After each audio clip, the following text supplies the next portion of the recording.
আসসালামু আলাইকুম কাছের মানুষজন, কেমন আছেন সবাই? আসলে আজকে আমরা যে জিনিসটা জানবো সেটা হচ্ছে জ্বর।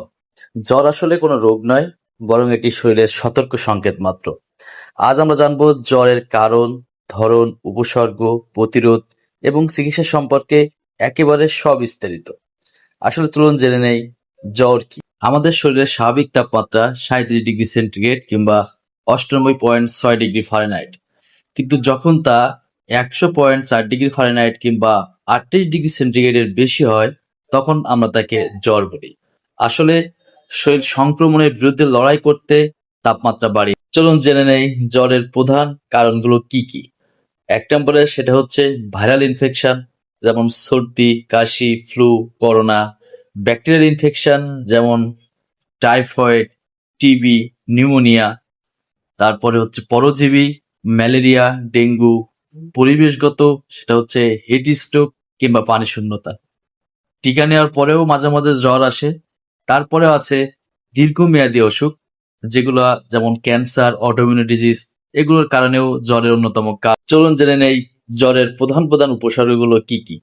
1 নম্বর হচ্ছে শরীর গরম হয়ে যাওয়া, কাঁপুনি, মাথা ব্যথা, গা ব্যথা, ক্ষুধা না থাকা, শিশুর ক্ষেত্রে অস্থিরতা, কান্না করা।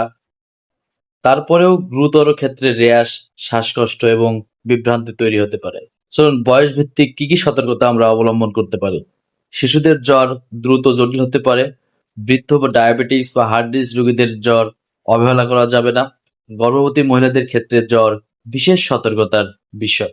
চলুন জেনে নেই জ্বরের করণীয় এবং চিকিৎসা।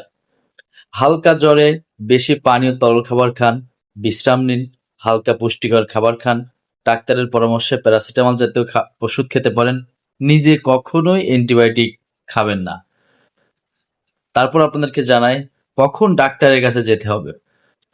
যদি জ্বর 3 দিনের বেশি স্থায়ী হয়, যদি তাপমাত্রা 103°F ছড়ালে, শিশু, বয়স্ক, গর্ভবতীর জ্বর, ডেঙ্গু উপসর্গ যেমন রস, রক্তক্ষরণ, শ্বাসকষ্ট বা অজ্ঞান হওয়ার মতো উপসর্গ হলে ডাক্তারের কাছে চলে যাবেন।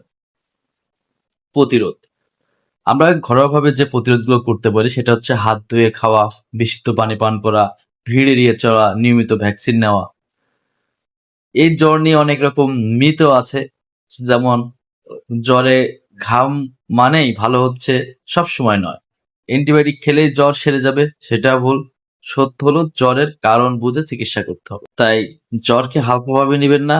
সময় মতো বিশ্রাম, সঠিক চিকিৎসা, সচেতনতা আপনাকে বা আপনার পরিবারকে সুস্থ রাখবে।